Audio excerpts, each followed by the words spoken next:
আসসালামু আলাইকুম। তো কেমন আছেন সকলেই?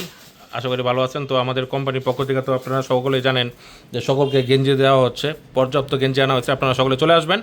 এখন আবার আমার দুই ছোটো ভাই আবারও চলে আসছে। প্রথমে তুমি তোমার নাম এবং গেঞ্জি পাওয়ার পরে তোমার অনুভূতিটা একটু জানাবে আমাদের। আমার নাম লালন। হুম।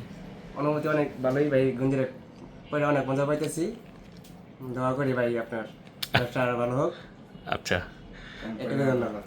ধন্যবাদ তোমাকে তোমার অনুভূতি প্রকাশ করার জন্য। তো গেঞ্জিটা পরে তো মোটামুটি ভালো আরাম পাইতেছো? জি ভাই। সফট কাপড় না অনেক? জি ভাই। ওকে, ওদেরকে একটু বাইরে থাকতে বলো। আচ্ছা, এখন আমার আরেক ছোটো ভাই আছে, তো তার অনুভূতি জানতে চাইবো। তোমার নাম এবং অনুভূতিটা একটু বলো। আমার নাম হচ্ছে মনোরঞ্জন শর্মা। আচ্ছা। আর ভাইয়ের গেঞ্জিটা গায়ে দিয়ে আমাকে অবশ্যই ভালো লাগতেছে। লোগোটা তো সেই অসাম লোগো। আচ্ছা। হ্যাঁ, আর ভাইয়ের ব্যবসা বাণিজ্যের জন্য বরকত দেয়, সেরকম ভালো হয়। হ্যাঁ, এটাই। ঠিক আছে, ধন্যবাদ তোমাদের। এবং হচ্ছে তোমাদের আত্মীয় স্বজন পরিচিত যারা আছে সকলকে কিন্তু নিয়ে আসতে হবে, ঠিক আছে? অবশ্যই। সকলকে নিয়ে আসতে হবে। আমি চাই যে আমাদের পুরো এলাকা যারা আছে সবাই যাতে আমাদের কোম্পানি গেঞ্জিটা পাক, ঠিক আছে? ওকে, ভালো থাকো তোমরা। আল্লাহ হাফেজ।